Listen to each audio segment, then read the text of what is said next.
ഈ മറുപടി വി.ഡി. സതീശന് നേരത്തെ പറയാമായിരുന്നു എന്നാണ് ഞാൻ വിശ്വസിക്കുന്നത്. ഇത്രയും ഒഴിഞ്ഞുമാറൽ നടത്തേണ്ടതിൽ ഉണ്ടായിരുന്നില്ല.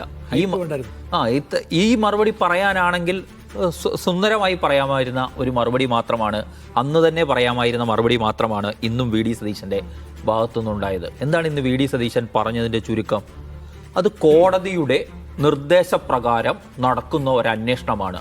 അത്തരമൊരു കാര്യത്തിൽ അന്വേഷണം വേണ്ടെന്നോ പരിശോധന വേണ്ടെന്നോ സംസ്ഥാന സർക്കാരിന് പറയാൻ കഴിയില്ല. ഇതല്ലേ ഇന്ന് വി.ഡി. സതീശൻ പറഞ്ഞു വെച്ചതിൻ്റെ ആകെ ചുരുക്കം. അങ്ങനെ പറയാനായിരുന്നെങ്കിൽ മുഖ്യമന്ത്രിക്ക് നേരത്തെ തന്നെ ഈ മറുപടി പറയാമായിരുന്നു. 12 തവണ അദ്ദേഹം തന്നെ പറഞ്ഞത് തന്നോട് 12 തവണ എന്തോ ഈ ചോദ്യം മാധ്യമങ്ങൾ ചോദിച്ചു എന്നുള്ളതാണ്. അതായത് ഡൽഹിയിൽ വെച്ച്, ഡൽഹിയിൽ നിന്ന് പുറപ്പെടുമ്പോൾ, നെടുമ്പാശ്ശേരിയിൽ വിമാനമിറങ്ങുമ്പോൾ, അവിടുന്ന് വീട്ടിലെത്തുമ്പോൾ, വീട്ടിൽ നിന്നും തിരുവനന്തപുരത്ത് എത്തുമ്പോഴൊക്കെ ഇത്രയധികം യൂണിറ്റ് നിങ്ങൾക്ക് എവിടുന്നോ എന്നൊരു ചോദ്യം കൂടി അദ്ദേഹം ഇന്ന് ചോദിക്കുന്നത് കേട്ടു. ഇതൊക്കെയാണെങ്കിലും രാഷ്ട്രീയമായി വി.ഡി. സതീശൻ മാത്രമല്ല ഉത്തരം പറയേണ്ട ഘട്ടത്തിലേക്ക് കാര്യങ്ങൾ എത്തിച്ചേർന്നിരിക്കുന്നു. പിണറായി വിജയൻ കൂടി ഉത്തരം കുറേ കൂടി പറയേണ്ടിടത്തേക്ക് കാര്യങ്ങൾ എത്തി. പിണറായി വിജയനല്ല, CPM എത്തി.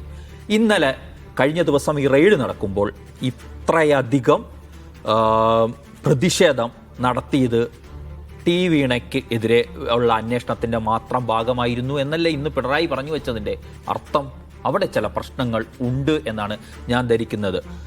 എക്സാലോജിക്കിനെതിരായ അന്വേഷണം, ടി വീണയ്ക്കെതിരായ അന്വേഷണം എന്നിവ പാടില്ല എന്ന് പറയാൻ കഴിയില്ല.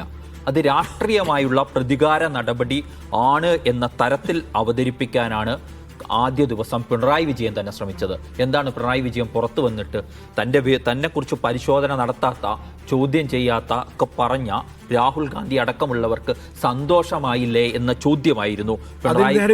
ഇന്ന് അദ്ദേഹം പറഞ്ഞു വെച്ച എന്നോട് അവരൊന്നും ചോദിച്ചില്ല, ഈ രീതിയിലുള്ള ചോദ്യമായിരുന്നു മുന്നോട്ട് വെച്ചത്. അപ്പോൾ ഇതിനകത്ത് ചേർന്ന് നിൽക്കുന്നില്ല എന്നത് പ്രധാനപ്പെട്ട പ്രശ്നമാണ്. ഇനി ടി വീണയിലൂടെ ED എത്താൻ ശ്രമിക്കുന്നത് പിണറായി വിജയനിലേക്ക് തന്നെയാണ് എന്ന കാര്യത്തിൽ എനിക്കൊരു സംശയവുമില്ല. കാരണം ഏതെങ്കിലും ഒരു ടി വീണയിലൂടെ എന്തെങ്കിലും ഇവിടുന്നും EDക്ക് നേടിയെടുക്കാനില്ല. ഇത്രയധികം നിരന്തരമായി പിന്തുടരേണ്ട സാഹചര്യവുമില്ല. പിണറായി വിജയൻ അത് സമ്മതിച്ചാലും ഇല്ലെങ്കിലും കേരളത്തിൻ്റെ മുൻ മുഖ്യമന്ത്രിയായിരുന്ന, ഇപ്പോഴത്തെ പ്രതിപക്ഷ നേതാവായ, CPMൻ്റെ പോളിറ്റ് ബ്യൂറോ അംഗമായ പിണറായി വിജയനെ തന്നെയാണ് ED ലക്ഷ്യമിടുന്നത് എന്ന് അരിയാഹാരം കഴിക്കുന്ന ആളുകൾക്ക് മനസ്സിലാകുന്നുണ്ട്.